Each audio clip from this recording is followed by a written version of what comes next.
உலகெங்கும் நிறைந்திருக்கும் தமிழ் நேயர்கள் அனைவருக்கும் எமது மனமார்ந்த வணக்கம்.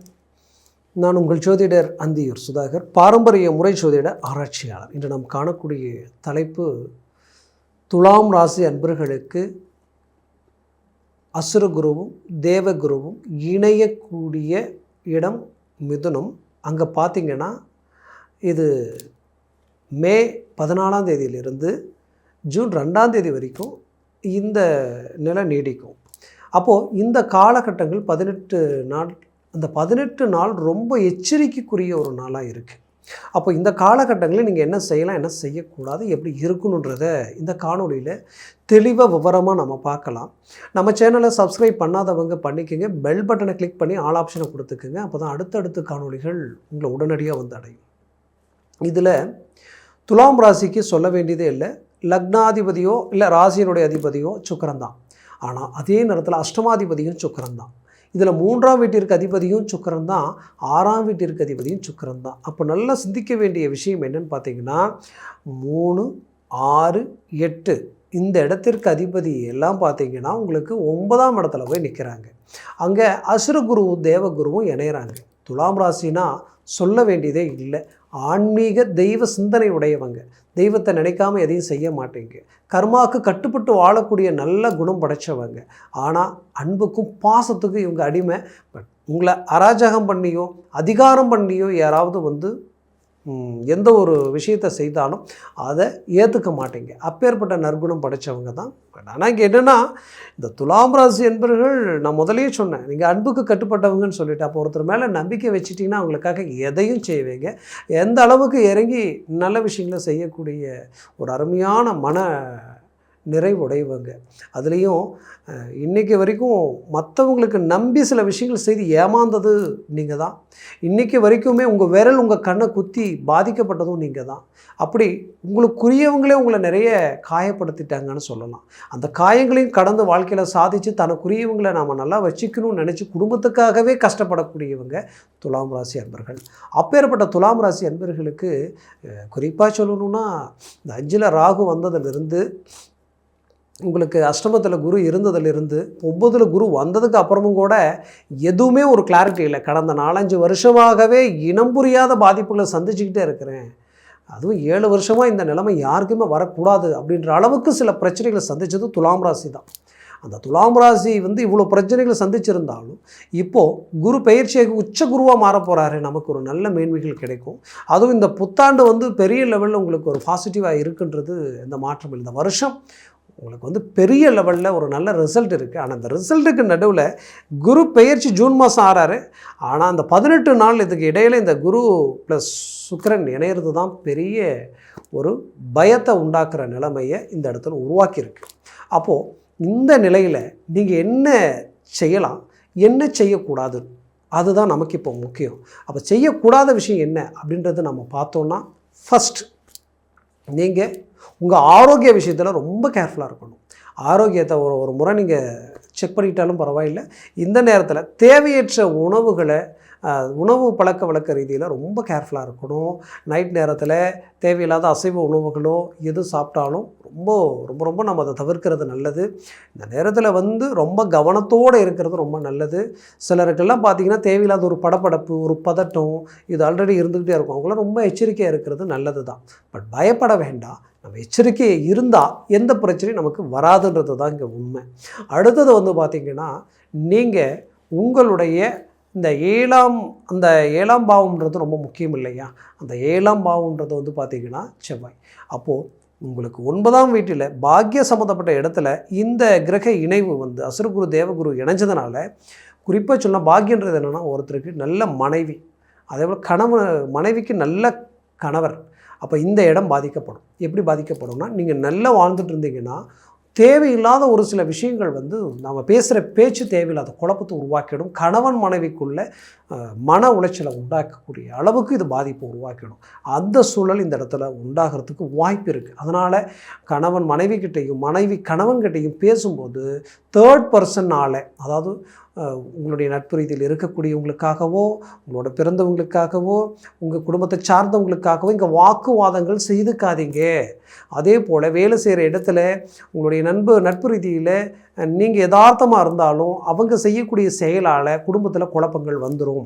இதில் ரொம்ப கவனமாக இருங்க. ஏன்னா அசுரகுரு தேவகுருடைய இணைவு ஃபஸ்ட் இது தான் செய்யும். அப்புறம் தேவையில்லாத நற்பெயரை கெடுத்துரும். அப்புறம் உங்களுடைய பேரை டேமேஜ் ஆக்கிறதுக்கு உண்டான வாய்ப்புகள் இந்த இடத்துல இருக்குது. கவனமாக இருந்தீங்கன்னா அது இல்லை, அதனால் சொல்கிறேன். அடுத்தது பார்த்திங்கன்னா 100% பிள்ளைகளுடைய விஷயத்தில் ரொம்ப கேர்ஃபுல்லாக இருக்கணும். ஏன்னா அவங்க என்ன செய்கிறாங்க, யார்கிட்ட பேசுகிறாங்க, எப்படி அவங்களுடைய ஒவ்வொரு மேனேஜ்மெண்ட் இருக்குது. அவங்க வேறு இடத்துக்கு ஒரு ட்ராவல் பண்ணும்போது, ஒரு வண்டி வாகனங்கள் போகும்போது வரும்பொழுது பசங்க ஒருத்தர் வேகமாக ஓட்டுவாங்க, அவங்களுக்கு பின்னாடி உட்காந்துட்டு போகிறது, இல்லை தானே வேகமாக ஓட்டிகிட்டு போகிறது. இது எல்லாமே இந்த 18 நாளில் தவிர்க்கிறது ரொம்ப நல்லது. ரொம்ப கவனமாக அதை மேனேஜ்மெண்ட் பண்ணிக்கிங்க. அது ரொம்ப முக்கியம். இந்த குரு பெயர்ச்சி முடிகிற வரைக்கும், அந்த குரு பெயர்ச்சி வரைக்கும் தான் இந்த சுக்கிரன் அந்த இடத்துல இருக்கிறாரு. அதே நேரத்தில் அவங்க ஆல்ரெடி நல்ல படிப்பு ரீதியில் படிக்கக்கூடிய பிள்ளைகளாக இருந்தாலும் அவங்க படிப்பில் இப்போ நாம் எதிர்பார்த்த ரிசல்ட் கொடுக்கலையேன்ற ஒரு வருத்தம் உங்களுக்கு வேண்டாம். ஏன் இதை நான் சொல்கிறேன்னா, அந்த படிப்பு ரீதியில் இப்போ அவங்க குறைந்தபட்ச ரிசல்ட் நீங்கள் எதிர்பார்த்ததுக்கு குறைவாக இருந்தாலும் அவங்களை இப்போ எதுவும் ப்ரெஷர் கொடுத்து பேசாமல் விட்டுருங்க.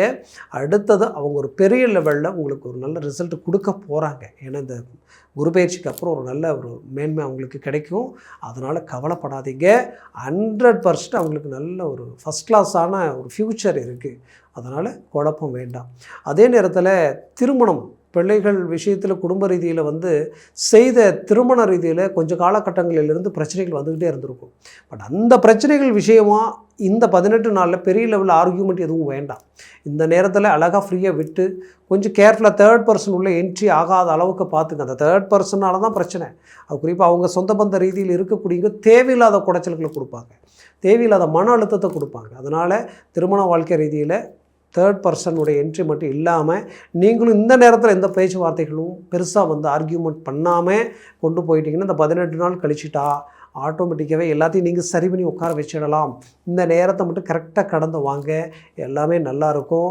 அதே நேரத்தில் 9ஆம் வீட்டில் இந்த நிகழ்வு நடக்குது. அப்போது அப்பாவுடைய ஆரோக்கிய விஷயத்தில் ரொம்ப கவனமாக இருங்க. அதே நேரத்தில் அப்பாவுடைய உறவினர்கள் ரீதியிலையும் ரொம்ப கவனமாக இருங்க. அவங்களால ஏதாவது குடைச்சல்கள் உருவாகலாம், இல்லை நீங்கள் ஏதாவது ஒன்று பேச போய் அது தேவையில்லாத பிரச்சனைகளாக மாறலாம். அதனால் அந்த விஷயத்துலேயும் ரொம்ப எச்சரிக்கையாக இருக்கிறது ரொம்ப நல்லது. அப்பாவுடைய சொத்துக்கள் ரீதியில் இருக்கக்கூடிய டாக்குமெண்ட் பிரச்சனைகள், இதை சார்ந்த விஷயங்கள் ஏதாவது முக்கியமாக இருந்ததுன்னா மறைமுகமான ரீதியில் நீங்கள் அந்த டாக்குமெண்ட் சம்மந்தப்பட்ட விஷயங்களை நீங்கள் ஏதாவது மூவ் பண்ணி செய்கிறதா இருந்தால் நீங்கள் செய்யலாம். ஆனால் டைரக்ட் பேச்சுவார்த்தை இந்த நேரத்தில் எதுவும் வேண்டாம். அடுத்தது பார்த்திங்கன்னா, நீங்கள் செய்யக்கூடாத விஷயம் மற்றவங்களை நம்பி பணம் கொடுக்கறது, மற்றவங்களை நம்பி ஜாமீன் கையெழுத்து போடுறது, நீங்கள் வேகமான போக்குவரத்து, அதாவது ஒரு வண்டி வாகனங்களில் போகிறது வர்றதில் எல்லாத்தையும் கொஞ்சம் தவிர்த்துக்குங்க. இது ரொம்ப முக்கியம். அடுத்தது பார்த்திங்கன்னா, விரும்பியவர்கள் பிடிச்சவங்க ரொம்ப நாளாக இவங்க தான் எல்லாம் நான் நினச்சிக்கிட்டு இருக்கேன்னு இருக்கிறீங்க இல்லையா, அவங்க விஷயத்தில் ரொம்ப கேர்ஃபுல்லாக இருங்க. ஆல்ரெடி தேவையில்லாத பிரச்சனைகளை சந்திச்சிருக்கீங்க. மீண்டும் ஏதாவது உங்களுக்குள்ள ஒரு மனச்சங்கடங்கள் வந்ததுன்னா இணையிறது ரொம்ப கடினம். அது மனசில் வச்சுக்கிங்க. அதனால் ரொம்ப எச்சரிக்கையோடு இறங்கி செயல்பட்டிங்கன்னா அந்த மாதிரியான ஒரு பாதிப்புகளும் உங்களுக்கு வராது. அந்த மாதிரியான பாதிப்புகள் இல்லாத அளவு தவிர்க்கலாம். பிடிச்சவங்க விலகி போகிறதுக்கு உண்டான வாய்ப்புகள் கடந்த காலகட்டங்களில் இந்த நேரத்தில் இருக்குது. பட் அதே பிரிஞ்சு போயிட்டாங்கன்னு நினைக்கிறவங்க மீண்டும் உங்களை தேடி சேர்கிறதுக்குண்டான ஆப்ஷன் அடுத்த குரு பயிற்சியில் இருக்குது. பட் அதை நான் அடுத்த காணொலியில் உங்கள்கிட்ட நான் பேசுகிறேன். நிறைய விஷயங்கள் அதை நம்ம பகிர்ந்துக்கலாம். பட் இப்போது இந்த நேரத்தை மட்டும் நீங்கள் இதை தாண்டிட்டால் போதும். இது ஒரு ஸ்பீட் பிரேக். இதை தாண்டிட்டிங்கன்னா நீங்கள் நல்ல ஒரு ரிசல்ட்டை சந்திக்க போகிறீங்க. ஏன்னா நிறைய வேலை சார்ந்த ரீதியில் நிறைய பிரச்சனைகளை சந்தித்தவங்க துலாம் ராசி அன்பர்கள் தான். ஏன்னா அவ்வளோ பிரச்சனைகள் சந்திச்சிட்டீங்க. நீங்கள் நல்லவங்கன்னு யார் நினச்சிங்களோ, யார் மேலே அபிப்பிராயம் வச்சு ஒரு சில விஷயங்கள் செய்தீங்களோ அவங்கெல்லாம் உங்களுக்கு ஆப்போசிட்டாக திரும்பிட்டாங்க. அதுதான் பெரும் தலைவலியாக உங்களுக்கு இருக்குது. அதனால் இதிலிருந்து நீங்கள் மீண்டும் வெளியில் வரணும், ஒரு நல்ல ரிசல்ட்டை சந்திக்கணுன்றத மனசில் வச்சுக்கிங்க. மீண்டும் எங்கேயுமே நீங்கள் பிளாக் ஆகாமல் இருக்கணும்னா உங்களுக்கு மேலே வேலை செய்கிறவங்க, உங்களுக்கு கீழே வேலை செய்கிறவங்கக்கிட்ட ரொம்ப எச்சரிக்கையாக கவனமாக இருங்க. அதேபோல் நீங்கள் தொழில் செய்கிறீங்கன்னா உங்கள்கிட்ட வேலையாட்களும் சரி, உங்களுடைய பார்ட்னர்ஷிப் சம்மந்தப்பட்ட ரீதியிலையும் சரி, அதேபோல் நீங்கள் பொருள் எடுக்கிறதும் ப்ளஸ் கொடுக்குறது ஜாக்கிரதை. இந்த இடம் எல்லாமே ரொம்ப கேர்ஃபுல்லாக இருங்க. கண்டிப்பாக சொல்கிறேன், ஒரு நல்ல எதிர்கால அமைப்பு இந்த இடத்துல இருக்குது. நல்ல ஒரு ஃப்யூச்சர் வந்து ஹை லெவலில் உங்களுக்கு கிரக பயிற்சிகள் இருக்குது. பட் இந்த இடத்த தாண்டிட்டா போதும், அடுத்தடுத்த காலகட்டங்கள் உங்களுக்கு ரொம்ப நல்லா இருக்கும். மேலும் நான் சொன்ன பலன்கள் உங்களுக்கு கோச்சார ரீதியில் தான் சொல்லியிருக்கிறேன். ஜனன ஜாதகமும் திசா புத்தியும் மிக அவசியம். அந்த ஜனன ஜாதகத்தில் திசா புத்திகள் எப்படி இருக்குன்னு பாருங்கள். சர்வாஷ்ட வர்க்க பரல்கள் எத்தனை இருக்குது, அது வந்து 4, 5, 6, 7 இருக்கா 8 இருக்கா அப்படின்றத பாருங்கள். பார்த்து ஒரு 4க்கு மேலே 5, 6, 7 இருந்துட்டால் ஜாக்பாட் அடித்த மாதிரி பெரிய லெவலில் சக்ஸஸ்ஃபுல் கொடுக்கும். அதை பார்த்து எந்த ஒரு முடிவு எடுக்கிறது ரொம்ப நல்லது. பார்க்கணும்னு நினச்சிங்கன்னா கீழே இருக்கக்கூடிய கான்டாக்ட் நம்பருக்கு கால் பண்ணி முன்பதிவு செய்து வாட்ஸ்அப் மூலமும் உங்கள் ஜாதகத்தை அனுப்பி தெளிவாக விவரமாக கேட்டு தெரிஞ்சு அதை சார்ந்த முடிவுகளும் முயற்சிகள் எடுங்க. அது மேலும் மேலும் உங்களுடைய வாழ்க்கையை வளமாக அமைச்சிடும். உங்களுடைய வாழ்க்கை அமைய எமது மனமார்ந்த வாழ்த்துக்கள். நன்றி, வணக்கம். மீண்டும் சந்திக்கலாம்.